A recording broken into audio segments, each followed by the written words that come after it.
Welcome to my channel where we empower men to live their best possible lives. Please like, subscribe, and share with your friends.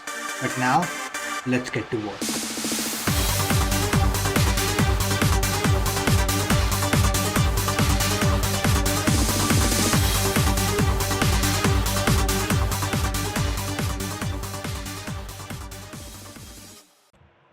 In this video, I will be talking about depression, something which we all have experienced at some point in our life. If you're watching this, odds are you probably have experienced depression at some point in your life, right?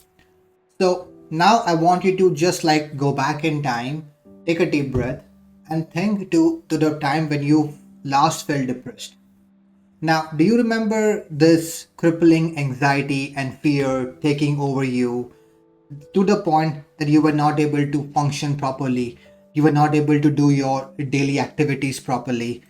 Every single time you thought of doing something, the thought of what caused the depression in your life in the first place was coming back to haunt you, right? Forget about achieving any goals or like doing something spectacular in life. Even daily life was a struggle, right? If you feel like this, if you have felt like this, please know that you are not alone. Most people who have undergone depression also feel the exact same way. In fact, I would argue that some people take it in a worse way.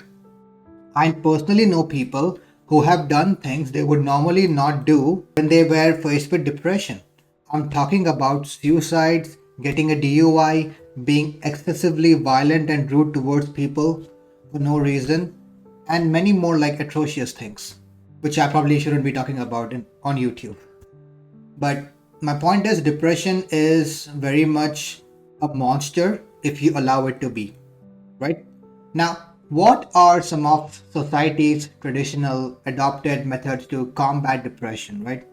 And these techniques may or may not have worked for you in the past, depending on when you were depressed. But let's just go over them very briefly. So, most people will tell you when you're depressed, what do? You do your hobbies, right? Focus on your hobbies, like do what makes you happy, correct? True. Okay, let's say you enjoy video games, or let's say you enjoy playing the piano, or let's say you just enjoy watching a show, right? Now you're doing any of these things.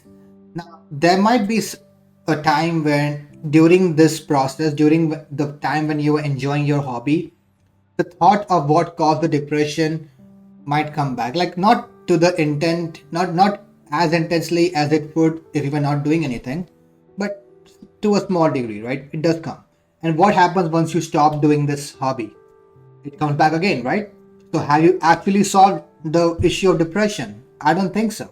I wouldn't call this solving anything. People telling you to just pursue your hobby when you're depressed is just putting a band-aid on a big wound.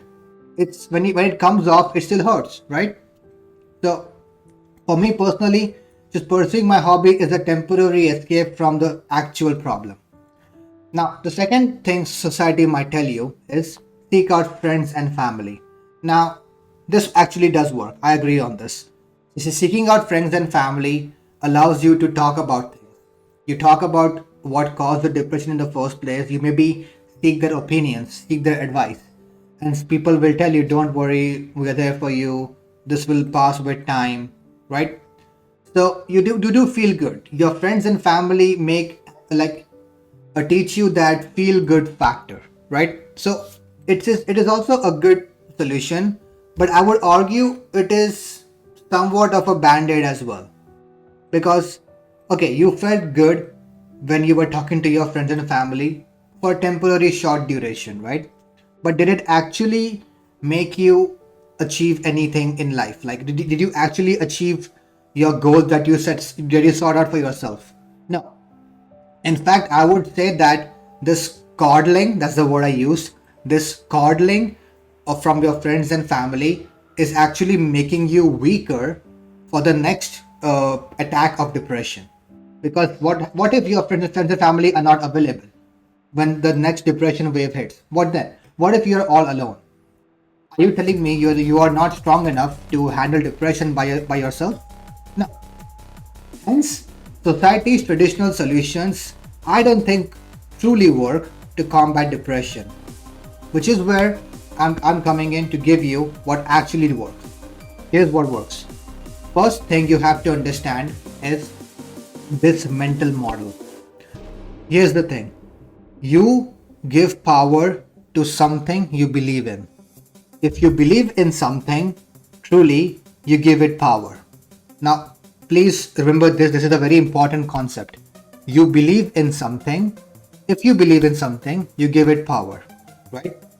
If you believe in depression, you give it power.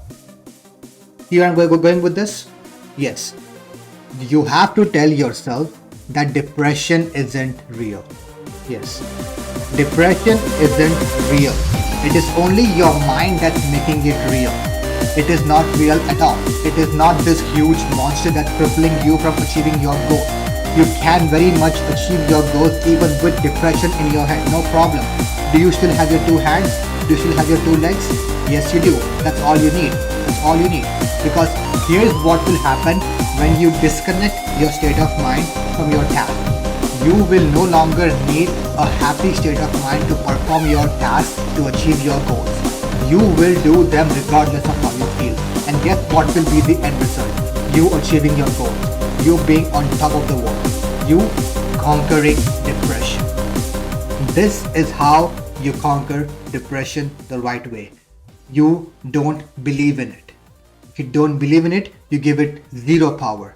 It has no power over you. It has no control over you. You are in charge. You are in charge of your life. So the next time depression hits you, always tell this isn't real.